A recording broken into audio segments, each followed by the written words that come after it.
네, 오늘은 뭐 시황하고 종목하고 너무 좀 사실은 많이 길죠. 많이 긴데 어쩔 수 없는 게 2주 동안 가장 중요한 부분이 뭐 종목군들도 중요하지만은 내 종목을 갖고 있을 때 시장이 어떻게 변화할 것인가를 아셔야 될 거 아닙니까? 그리고 딱 하나 말씀드릴게요. 지금 가장 심하게 여러분들이 갈등하시는 부분이 뭐냐면 야, 내 종목 어떻게든 빨리 정리를 해서 빨리 움직일 수 있는 종목으로 갈아타서 손실을 만회하고 또 수익을 내야지. 안 됩니다.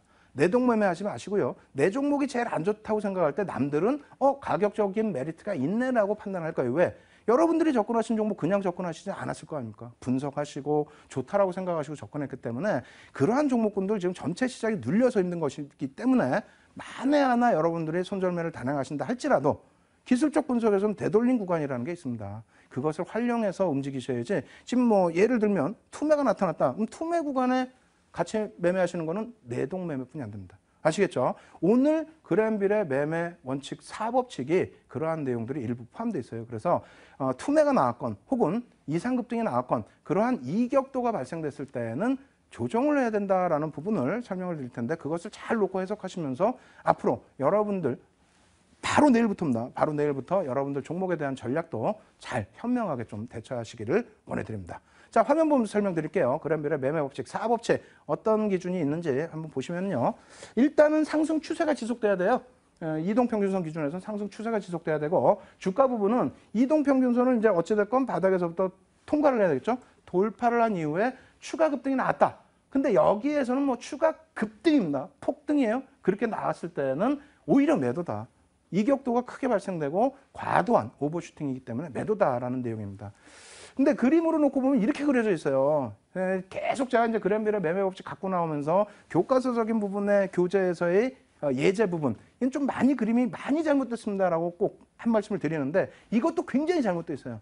왜냐하면 이 그림을 보고 잘못됐다 이해를 못 하시면 안 됩니다. 예? 이해를 못 하시면 실전 차트를 찾지를 못하잖아요. 지금 보시면은요. 이 이평선이 그랜빌이 맨 처음 주창했을 때는 200일선을 기준으로 했습니다.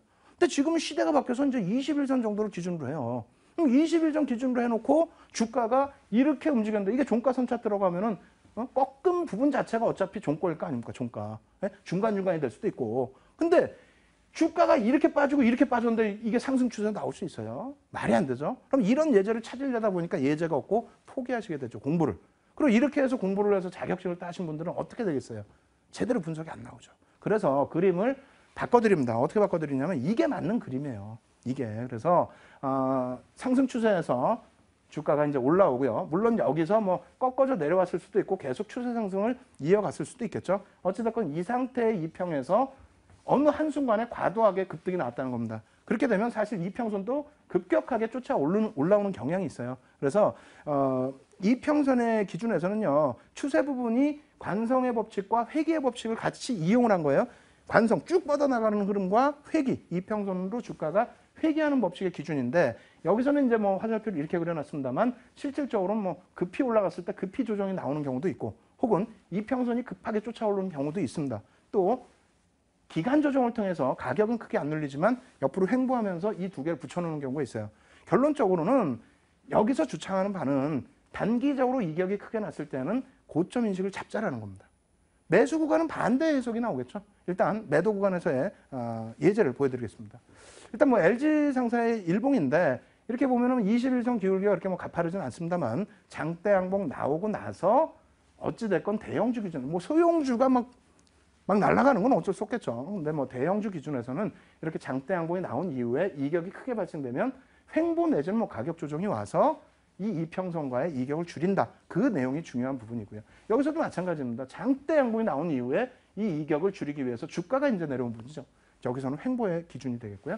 이러한 흐름들이 나올 때 이제 고점 인식을 잡아다라는 얘기입니다. 대우건설 같은 경우에도 이평선 올라타고 좋죠. 올라탔는데 단기적인 급등이 나오게 되면 횡보 내지는 가격 조정이 좀 깊게 나오니까 차익 실현 하시라는 얘기입니다. 뭐 사실 이렇게 해석을 하고 보면은 어려울 게 없어요. 어려울 게 없습니다만 뒷부분에 이제 종목 보여드리면은 아차 싶은 그 기준도 있을 겁니다. 어찌됐건 뭐 현대건설의 기준에서도 단기 급등 이후에 이격이 발생되는 구간에서 밀려 내려오는 부분이 있죠. 그럼 이 기준은 어떻게 잡아야 되겠습니까? 라고 한다면 뭐 예를 든다면 뭐 5일선의 기준을 잡으셔도 되겠고 보조지표의 이격을 또 이격도를 놓고 보시는 부분도 있겠고요. 혹은 보조지표를 다른 보조지표를 사용하시면서 이격 조정을 가져가시는 방법도 있는데 그러한 부분은 조금 아직 배우지 않으셨기 때문에 일단은 그냥 주가적인 흐름에서 놓고 보실 때 기준을 설정하시고요. 교육할 때 이 부분도 다시 추가적으로 자세히 설명을 드리겠습니다. 일단 뭐 셀트리온 같은 경우에도 뭐 이 종목이 좋다 나쁘다의 기준이 아닙니다. 단기적으로 오버슈팅, 뭐 상한가에 달하는 뭐 상한가 이러한 흐름에 오버슈팅이 이렇게 크게 나올 경우에는 결과적으로는 주가가 조정이 나오든 가격 횡보가 나오든 그래서 이격을 줄인다. 이 부분 꼭 생각을 하시고요.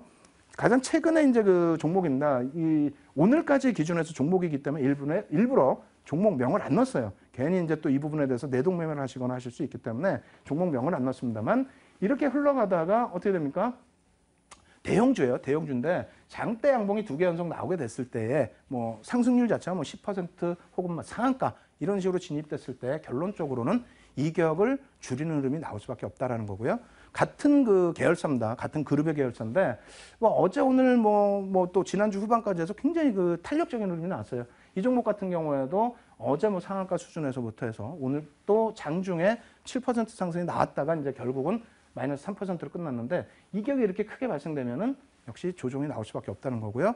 이렇게 해서도 느낌이 안 온다. 이 종목 한번 보시면 되겠죠. 이 종목은 그나마 어제 상한가 나오고 그러고 나서 오늘 또 치고 올라갔는데 조정이 나온다는 말씀을 드리는 건 아닙니다. 다만 이 이격이 이렇게 크게 발생됐을 때는 무리한 내동매매를 하시기보다는 이런 부분은 이제 좀 관망 그리고 가지고 계신 분들은 차익 실현의 기준을 설정하실 수 있는 구간이다. 이렇게 설명을 드리겠습니다. 이렇게 해서 이제 그램빌의 매도 제 4법칙 말씀을 드린 거고요. 매수 법칙도 놓고 보셔야 되겠죠. 그럼 매수 법칙도 똑같은 내용이에요. 똑같은 내용인데 하락 추세 지속에서 이동평균선을 하향 이탈하는데 갑자기 주가가 급락을 해버립니다. 급락을 하면서 이격이 확 발생이 돼요. 그럴 때에는 되돌릴 수 있기 때문에 투매를 하기보다는 반등을 이용한 손절 요 기준입니다. 그래서 뭐 투매가 나온 이후에 접근을 해서 단기 수익도 낼 수 있겠지만은 하락 추세 기조에서 잘못 접근했다가는 추세 하락이 연동될 수 있어요. 그래서 그러한 부분은 제 입장에서는 뭐 결코 권해드리진 않습니다. 일단은 그 똑같은 교재에서의 내용인데 앞부분에 그 매도 신호 4와 매수 신호 4의 그림 자체가 이렇게 틀려요. 뭐 이 정도로 조금 그 신경을 제가 볼 때는 좀 뭐 자세히 안 쓴 부분인 것 같아요. 어찌됐건 간에 이 정도로 그림을 수정을 하셔야 되겠고요. 그리고 종목별로는 이런 흐름이 있습니다. 매도 기준에서 과매도 권역이 놓여지면 주가 반등이 나온다. 그리고 과매도 권역이 나오면 주가 반등이 나온다. 근데 과매도 권역에서 주가 반등이 제한적일 수도 있다는 것을 지금 말씀드리고자 하는 겁니다. 무슨 얘기냐면 손절은 투매해서 손절을 하지 말고 되돌릴 때 손절을 하시더라도 뭐 무리하게 추격 매수를 하신 것은 하락 추세에서는 좀 부담 요인이 있을 수 있다. 뭐 현대건설 같은 경우에요. 그래서 이러한 부분은 조금 배제를 하시고 마지막으로 한 번 더 보여드립니다. 조금 전에 우리가 국채 가격 말씀드리면서 시장의 주도주에 대한 언급을 했었죠. 지금 시장의 흐름에서 이 정도의 강도를 주고 있다. 그것이 어제 오늘의 일이 아니고 4분기에 바닥을 찍고 이제부터 금리에 대한 수혜를 바탕으로 해서 움직임을 주고 있다. 이것이 대형주다. 그럼 이거는 어떻게 해야 되겠습니까?